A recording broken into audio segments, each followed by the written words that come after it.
ينفرد الطراز المعماري اليمني في صنعاء القديمة دون غيره بطابع خاص ذي سمات فنية وتنوع هندسي يشع من مبانيه مسحة جمالية جعلت صنعاء تصنف ضمن أكثر عواصم العالم تميزا، حيث تتميز مبانيها باللون الأحمر، والسر يكمن في استخدام الياجور.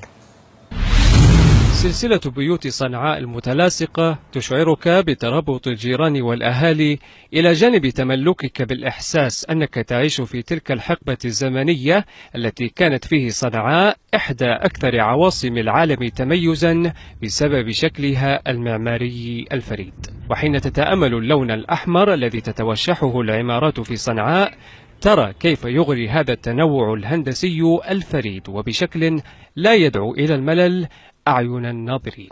وتتجلى هذه العمارة في صنعاء القديمة وغيرها من المدن اليمنية عن طريق الطوب الأحمر الياجور الذي كان ولا يزال يستخدمه الإنسان اليمني لبناء هذه التحف المعمارية، وناطقا باسم حاراتها الجامعة بين حكايا الماضي والحاضر. مدينة صنعاء كلها تمتاز بالياجور، مبنية بالطين والياجور منذ آلاف السنين. ومميزات الياجور أنه يتحمل جميع الفصول في الصيف وفي الشتاء.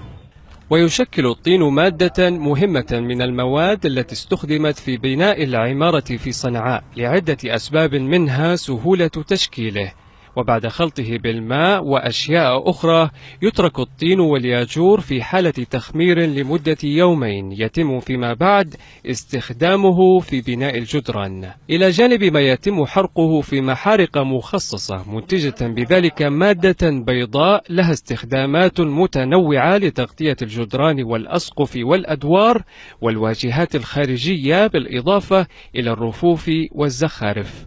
ومن دون تقيد بقواعد أكاديمية في التشكيل كما يقول متخصصون، بنى الإنسان اليمني بيته وفقا لاحتياجاته مع إدراك عفوي للتكوين المعماري، مشكلا بذلك أجمل ما بناه الإنسان في عصور.